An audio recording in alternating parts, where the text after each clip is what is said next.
پاکستان میں ٹیکس قوانین کی دنیا اکثر آپ دیکھیں کافی پیچیدہ لگتی ہے، خاص طور پر جب بات ٹیکس حکام کے فیصلوں کے خلاف اپیل کرنے کی ہو۔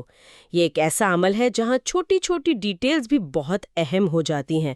تو آج ہم taxationpk.com کے ایک معلوماتی مضمون کی روشنی میں پاکستان میں ٹیکس اپیلوں کے نظام کا تھوڑا تفصیلی جائزہ لیں گے، خاص طور پر income tax, customs, sales tax اور فیڈرل ایکسائز ڈیوٹی۔ ان سے متعلق اپیلوں کے طریقہ کار پر بات کریں گے۔ کوشش یہ ہوگی کہ اس سارے عمل کو آسان بنا کر سمجھیں۔ بنیادی اصول کیا ہیں، ہر قسم کے ٹیکس کے لیے کیا خاص تقاضے ہیں، اور وہ کون سے اہم فرق ہیں جنہیں جاننا ضروری ہے۔ جی بالکل، اور یہ سمجھنا آپ دیکھیں کلیدی ہے۔ ہر ٹیکس کیٹیگری کے لیے اپیل کے قواعد، اس کی ڈیڈ لائنز، جو کاغذات چاہیے، فیس، پھر وہ ٹیکس وصولی رکوانے کا طریقہ یعنی اسٹے آف ریکوری، اور یہاں تک کہ جو اپیل سننے والا ٹرائیبیونل ہے اس کے اختیارات بھی، یہ سب مختلف ہو سکتے ہیں۔ ان فرقوں کو سمجھنا بہت ضروری ہے۔ تو آئیے سب سے پہلے کچھ بنیادی چیزوں کو سمجھتے ہیں جو آپ کہہ لیں تمام ٹیکس اپیلوں میں مشترک ہو سکتی ہیں۔ یہ اپیل کا نظام کام کیسے کرتا ہے؟ دیکھیں، سب سے پہلے تو اپیلیٹ ٹرائیبیونل کا کردار ہے۔ یہ ایک طرح کا عدالتی فورم ہے جو ٹیکس کے تنازعات کو حل کرتا ہے، لیکن یہ تب تصویر میں آتا ہے جب معاملہ نچلی سطح کے اپیل فورم جیسے کمشنر اپیلز سے گزر چکا ہو۔ اور یہ جاننا بھی ضروری ہے کہ اپیل کون کر سکتا ہے۔ یہ صرف ٹیکس دہندہ نہیں ہوتا، بعض اوقات ٹیکس ڈپارٹمنٹ خود، مطلب کمشنر یا کسٹمز آفیسر، وہ بھی نچلے فورم کے فیصلے کے خلاف اپیل کر سکتا ہے۔ اچھا، تو یہ دو طرفہ راستہ ہے۔ اور کیا اپیل دائر کرنے کا کوئی خاص طریقہ ہے، کوئی فارم وغیرہ؟ جی ہاں، بالکل۔ تقریباً تمام ٹیکس قوانین کے تحت اپیل ایک مخصوص مقررہ فارم جسے پریسکرائبڈ فارم کہتے ہیں، اسی پر ہوتی ہے، اور اسے صحیح طریقے سے ویریفائی کروانا یعنی تصدیق کروانا بھی ضروری ہے۔ وہ صرف بہت ہی خاص اور معقول وجوہات، سفیشنٹ ٹاز جسے کہتے ہیں، اسی کی بنا پر معاف کی جا سکتی ہے، ورنہ حق ضائع ہو جاتا ہے۔ صحیح، یعنی وقت کا دھیان رکھنا تو بے حد ضروری ہے۔ فیس کا کیا معاملہ ہے؟ کیا ہر اپیل کے ساتھ فیس بھی لگتی ہے؟ جی، عموماً ہوتی ہے۔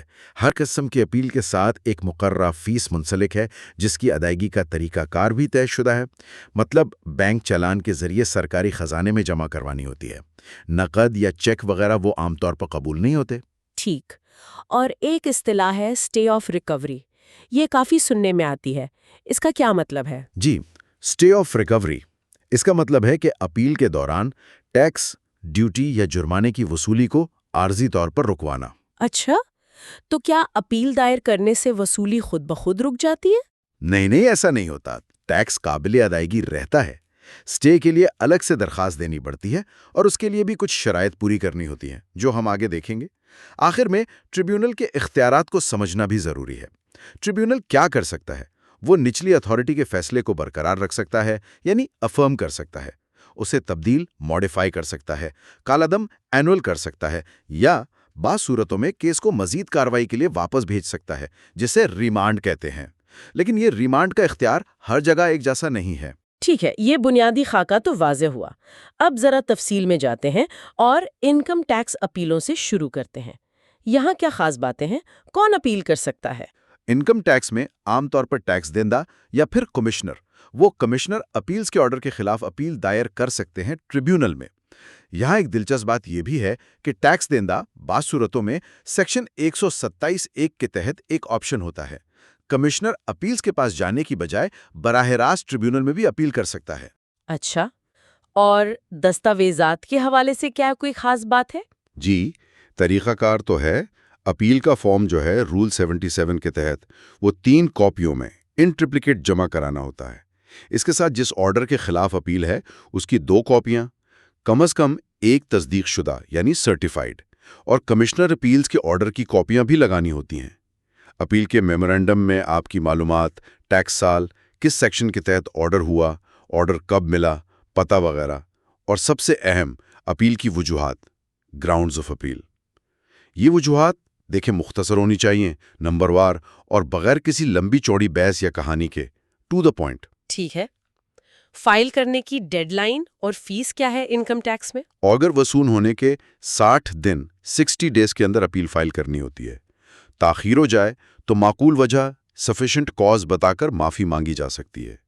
فیس کمپنی کے لیے 20,000 روپے ہے اور دیگر کے لیے جیسے فرد واحد ان کے لیے 5,000 روپے۔ اور سب سے اہم سوال جو اکثر لوگ پوچھتے ہیں، کیا اپیل دائر کرنے سے ٹیکس کی وصولی خود بخود رک جاتی ہے؟ نہیں، پہلے بھی بات ہوئی، خود بخود نہیں رکتی، ٹیکس تو واجب الادا رہتا ہے۔ البتہ آپ اسٹے کے لیے درخواست دے سکتے ہیں۔ ٹریبیونل کمشنر کو سننے کے بعد اگر مناسب سمجھے تو 6 ماہ یعنی 6 منتھس تک کے لیے ٹیکس وصولی روکنے کا حکم اسٹے آف ریکوری جاری کر سکتا ہے۔ لیکن اگر اپیل کنندہ خود سماعت میں تاخیر کرے تو یہ حکم امتناعی ختم بھی ہو سکتا ہے۔ اور ٹریبیونل کو فیصلہ کتنی مدت میں کرنا ہوتا ہے؟ کا فیصلہ فائلنگ کے 6 مہینے کے اندر کرنا ہوتا ہے۔ اگر ایسا نہ ہو پائے تو وزیر قانون و انصاف سے مزید 60 دن کی توسیع لی جا سکتی ہے۔ ایک اور بات، سماعت کے دوران ٹریبیونل متبادل تنازعاتی حل یعنی آلٹرنیٹیو ڈسپیوٹ ریزولوشن ADR کے آپشن کے بارے میں بھی بتاتا ہے، سیکشن 134A کے تحت۔ ٹریبیونل جیسا ہم نے کہا تشخیص کو برقرار رکھ سکتا ہے، تبدیل کر سکتا ہے، کالعدم کر سکتا ہے یا کیس کو مزید کارروائی کے لیے واپس یعنی ریمانڈ بھیج سکتا ہے۔ ہاں، وہ ٹیکس دہندہ کو صفائی کا موقع دیے بغیر ٹیکس کی رقم بڑھا نہیں سکتا یا ریفنڈ کم نہیں کر سکتا۔ ٹھیک ہے، انکم ٹیکس کی بات تو سمجھ آ گئی، اب کسٹمز اپیلوں کی طرف آتے ہیں۔ یہاں انکم ٹیکس سے کیا مختلف ہے؟ جی، کسٹمز میں کچھ اہم فرق ہیں۔ پہلا تو یہ کہ اپیل کرنے والوں کی فہرست تھوڑی وسیع ہے۔ کوئی بھی شخص یا کسٹمز آفیسر جو مختلف کسٹمز حکام جیسے additional collector, collector appeals, DG customs valuation یا چیف کلیکٹر، ان کے فیصلوں سے متاثر ہو وہ اپیل کر سکتا ہے۔ اچھا، کیا ڈیڈ لائنز اور فیس میں کوئی فرق ہے؟ جی ہاں، یہاں فائلنگ کی ڈیڈ لائن 60 دن ہے۔ یہ انکم ٹیکس والی ہی ہے۔ فیس کا ڈھانچہ بھی وہی ہے، کمپنی کے لیے 20,000 روپے، دوسروں کے لیے 5,000 روپے۔ ہاں، اگر کسٹمز آفیسر اپیل کر رہا ہے تو اس پر فیس نہیں لگتی۔ سنا ہے یہاں اسپیشل بینچ کا تصور بھی ہے، یہ کیا ہوتا ہے؟ جی ہاں، یہ ایک اہم نکتہ ہے۔ اگر اپیل کسی اعلیٰ اتھارٹی جیسے DG کسٹمز ویلیویشن یا چیف کلیکٹر کے آرڈر کے خلاف ہو، یا اگر معاملہ 5 ملین روپے یعنی 50 لاکھ روپے سے زیادہ کی ڈیوٹی، ٹیکس یا جرمانے کا ہو، تو اپیل کی سماعت ایک اسپیشل بینچ کرتا ہے۔ اس بینچ میں کم از کم 2 اراکین ہوتے ہیں، ایک جوڈیشل ممبر اور ایک ٹیکنیکل ممبر۔ مقصد یہ کہ بڑے یا پیچیدہ کیسز کو زیادہ مہارت سے دیکھا جائے۔ صحیح۔ اور کیا ٹریبیونل کے اختیارات میں بھی کوئی فرق ہے، خاص طور پر کیس واپس بھیجنے یعنی ریمانڈ کے حوالے سے؟ یہ اپنے پہلے اشارہ دیا تھا۔ یہ ایک بہت بڑا فرق ہے۔ کسٹمز ٹریبیونل فیصلے کو کنفرم، موڈیفائی یا اینل کر سکتا ہے۔ وہ اضافی شواہد بھی ریکارڈ کر سکتا ہے اگر ضرورت پڑے۔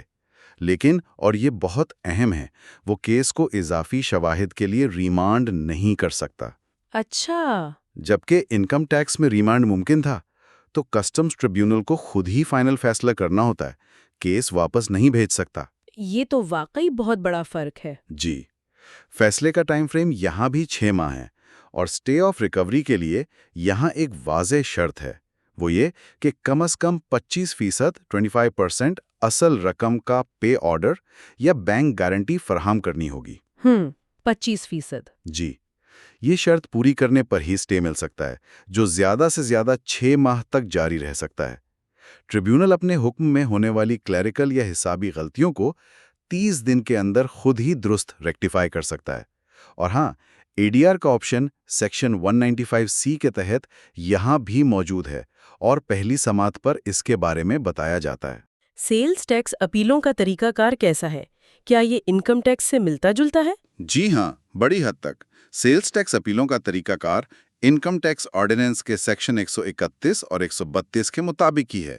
مطلب اپیل کوئی بھی متاثرہ شخص یا ایڈیشنل کمشنر یا اس سے اوپر کے رینک کا ہن land revenue officer commissioner appeals کے آرڈر کے خلاف کر سکتا ہے۔ کچھ خاص آرڈرز جیسے سیکشن 45B والے، ان کے خلاف براہ راست ٹریبیونل میں بھی اپیل ہو سکتی ہے۔ اور ڈیڈ لائن؟ فائلنگ کی ڈیڈ لائن انکم ٹیکس کی طرح 60 دن 60 ڈیز ہے۔ دستاویزات میں بھی کافی مماثلت ہے۔ اپیل والا آرڈر، نوٹس آف ڈیمانڈ،